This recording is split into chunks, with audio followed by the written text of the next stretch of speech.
Salam hörmətli izləyicilər. Bu gün xarici mediada diqqət mərkəzində olan əsas mövzu Berlin danışıqlarıdır. ABŞ, Avropa İttifaqı və Ukrayna nümayəndə heyətlərinin görüşü 2 gün davam edib və münaqişənin gələcək taleyi ilə bağlı ciddi siqnallar verilib. Ən diqqət çəkən məqam isə Prezident Vladimir Zelenskinin Ukraynanın NATO üzvlüyündən imtina ehtimalını gündəmə gətirməsidir. Bəs Berlin danışıqlarının real nəticələri nədir və tərəfləri hansı ssenarilər gözləyir? Dekabrın 15-də və 16-sında Berlində ABŞ və Ukrayna nümayəndə heyətləri arasında davam edən 2 günlük danışıqlar keçirilib. ABŞ prezidentinin xüsusi nümayəndəsi Steve Witkoff görüşlərdə əhəmiyyətli irəliləyişin əldə olunduğunu bildirsə də, konkret detalları açıqlamayıb. Eyni mövqeni görüşdə iştirak edən Donald Trump'ın kürəkəni Jared Kushner də sərgiləyib. Danışıqlar fonunda Vladimir Zelenskinin səsləndirdiyi açıqlama xüsusi rezonans doğurub. Ukrayna lideri ölkəsinin NATO-ya üzvlükdən imtina edə biləcəyini və bunun əvəzində hüquqi baxımdan məcburi olan alternativ təhlükəsizlik zəmanətlərinə razı ola biləcəyini bildirib. Reutersin qeyd etdiyi kimi, bu son 10 ildə NATO üzvlüyünü strateji məqsəd kimi qəbul edən və bunu konstitusiyasında təsbit edən Ukrayna üçün ciddi dönüş nöqtəsidir.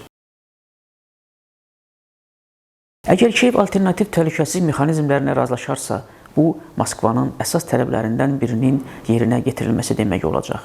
Eyni yanaşmanın Donald Trump'ın ilkin sülh planında da yer aldığı bildirilir. Lakin Berlin danışıqlarında artıq Kiyev tərəfindən yenidən işlənmiş daha çevik bir versiyanın müzakirə olduğunu qeyd edilir.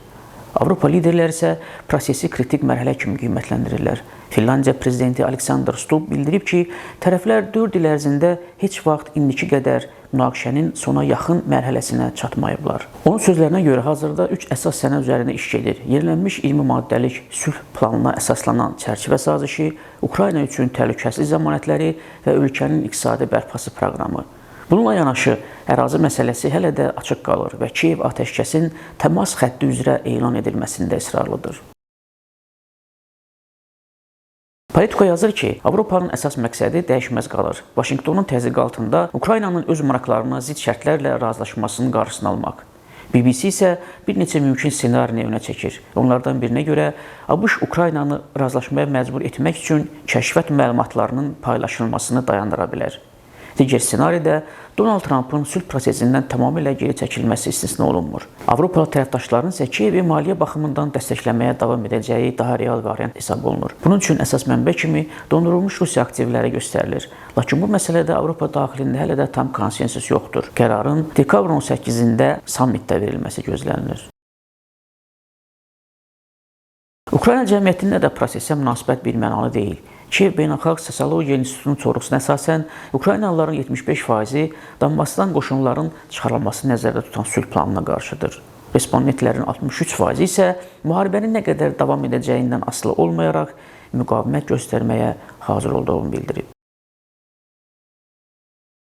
Avropa İttifaqının xarici siyasət üzrə ali nümayəndəsi Kaja Kallas da mövqeyini açıq şəkildə ifadə edib.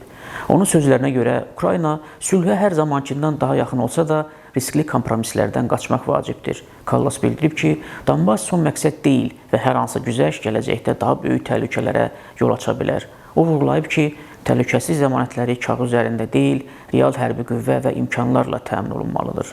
Kaja Kallas bu həftəni Ukraynanın maliyyələşdirilməsi baxımından həlledici adlandırıb və əsas variant kimi reparasiya krediti üzərində işlədiklərini qeyd edib. Onun sözlərinə görə vaxt azdır, amma danışıqlar davam edir.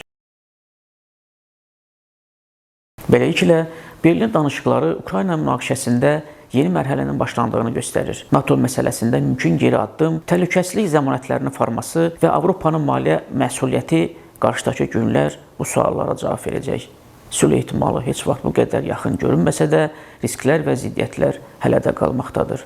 Prosesin taleyi isə əsasən Vaşinqtonun, Avropanın və Kiyevin verəcəyi qərarlardan asılı olacaq. Belə, hörmətli izləyicilər, bizi izlədiyiniz üçün təşəkkür edirik. Sağ olun, gələn görüşlərədək.